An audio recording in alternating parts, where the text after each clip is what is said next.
Welcome to the program. I'm Mark Imperial. This is another installment of our real estate market update from across the country. This segment's being brought to you by booksgrowbusiness.com. It's the place where professionals and entrepreneurs go to grow their business and leave a legacy. So joining me on the call today is Tim Malone. He's a real estate agent on the East Coast with Douglas Elliman based in New York City. He services Brooklyn, Manhattan, and the Hamptons. Tim, welcome to the program. Thanks, Mark. How are you doing? I'm well, thank you. So, Tim, tell us really briefly a little bit about your business and the type of folks that you specialize in helping. Sure. So I work in residential sales with Douglas Elliman, both on the buying and sales side. And as you mentioned, in Manhattan, Brooklyn, and then on the east end of Long Island, servicing the Hamptons. And I work with all price ranges. So currently have listings between $600,000 and $30 million. So it's a wide range. Right on. So a big question on everyone's mind, we'll get it right up front, is this pandemic. How has this affected real estate in your market specifically? Yeah, so we've definitely seen a major impact to the New York City market and the Hamptons. I'll speak about New York City first, but when the pandemic hit in March, everything kind of came to a screeching halt. So 2019 was an interesting market in New York City, and we really saw the sellers starting to get to a point where they were, correcting their listing numbers and getting a little more realistic. And then first quarter 2020 was off to an extremely solid start. We saw deals going into contract and business was happening, and we were really predicting a strong second quarter in 2020. And then March 13th kind of hit when the pandemic really took over in New York City. And we really came to a screeching halt. I mean, we sat on the sidelines for 3 to 4 months. We did try to, we did a lot of Zoom calls, and we toured apartments with buyers on Zoom. But, when it comes down to it, that final walkthrough is so important, and buyers really need to walk and touch the apartment. So we were kind of on hold till mid-June, and then the unknown was really what we were going to look like in coming out of phase one of the pandemic. And the summer, it was slow in New York City. I think the summer in New York City is always vacationing. They weren't going international, but a lot of people were out in the Hamptons, and that'll lead me to my next point. But so we definitely saw the summer go off to a slow start. That being said, buyers were out, younger buyers. That's who was really in the market. People that were looking, and still are looking, in that, sub $2.5 million mark. Those people who are looking for great mortgage rates. We have these 3% mortgage rates and under, and people are really taking advantage of the pricing. So now that we're well into September and getting into fall, we are seeing a uptick in the market. We're definitely seeing more action. But again, the majority of our business right now is under that $3 million mark in the city. That being said, we've seen an uptick in the last 2 weeks in, the north of $5 million deals. But again, those buyers are they're elsewhere. They're not here in the city right now.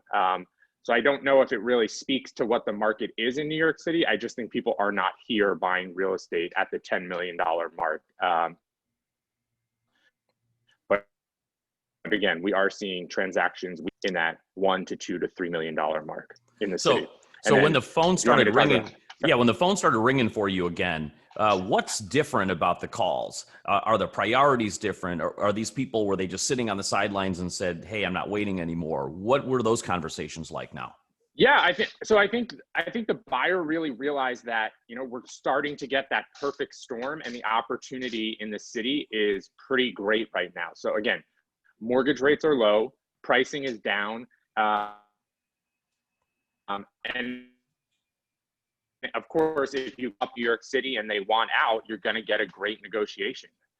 So I think the opportunity is there. We're seeing people put a little more emphasis on different aspects of an apartment that we necessarily didn't see a year ago. I think outdoor space is becoming really important. dining rooms. I never really, I thought younger couples didn't care about dining rooms, but now like eating at home is becoming more important. So we're seeing emphasis on that as well. And as I just think people are trying to really make that big decision in their life. And again, take advantage of the mortgage rates. That's the biggest thing we're seeing right now. What's inventory look like in your area, and how are the sellers doing? Yeah, so inventory all summer has been, really high. It's starting to level out, but I think that was partially why it was a little slow, in the summer in July, just because buyers had so many options and so many apartments to choose from.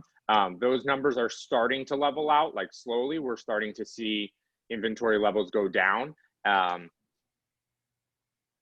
But I think, again, there's a couple different sellers right now. There's that seller that is done with New York City. They want to leave. They want to get rid of the apartment. And quite frankly, they're willing to discount their price. Then we have sellers that are trying to take this as an opportunity to upgrade. So they know that they might lose on their 2-bedroom, but they're going to get a great deal on the 3-bedroom. So it's a great opportunity for them to do this transaction. So what's your number one piece of advice now for buyers and sellers if they've been on the fence and now they want to get back into the market? What's the most important thing they should be focusing on now more than ever? I think the most important thing right now is to take advantage of this market and stretch your budget as far as it will go. Because I think, we always tell our buyers that you should be buying an apartment for 7 to 10 years. And I think you need to think about what apartment you're going to need, what apartment in 10 years, and with yourself for a year or 2 or 3, and to have that bigger space in 5 to 10 years. Right on. Tim, tell us a little bit about yourself and how you got started in real estate. What inspired you? Sure. So after college, I went right into sales and marketing. So I worked in media and entertainment. I worked at NBC Universal. I worked at the Hollywood Reporter. And, I think it was a very interesting path for me, but I had a really strong marketing background and foundation. So I was working with some of the biggest marketing brands in the country: Coca-Cola, McDonald's, Pepsi, Cadillac, you name them, and working on big properties. And what I did, I've always had a passion for real estate. So I grew up in the Hamptons in Watermill. I watched the Hamptons sort of develop and real estate really boom out there. And I've always knew that one day I would get into real estate. And 3 years ago, I just decided to make the jump. And I really think my marketing background has become so beneficial, because marketing is like 80% of what we do in real estate. It's all about, listing a property and putting it on social media, and how you portray a property and how you make it stand out. There's so many properties and agents in the market right now that marketing is of the utmost importance. Right on. So Tim, for our listeners today that may be on the fence and could use your help, how do they find you and connect with you? Sure. So I'm on social media at Tim P. Malone, NYC. That's Instagram and Facebook. And then you guys can always send me a text message at 631-804-3816. And again, I handle buyers and sellers in Manhattan and the Hamptons. Tim, this has been absolutely terrific. I really appreciate you taking the time and sharing with my audience today. And I wish you continued success for you and for all of your clients. Thank you so much for having me. I appreciate it. This segment was brought to you by booksgrowbusiness.com, the place where professionals and entrepreneurs go to grow their business and to leave a legacy. That's all for now. I'm Mark Imperial, and we'll see you again on the next Expert Spotlight. Take care.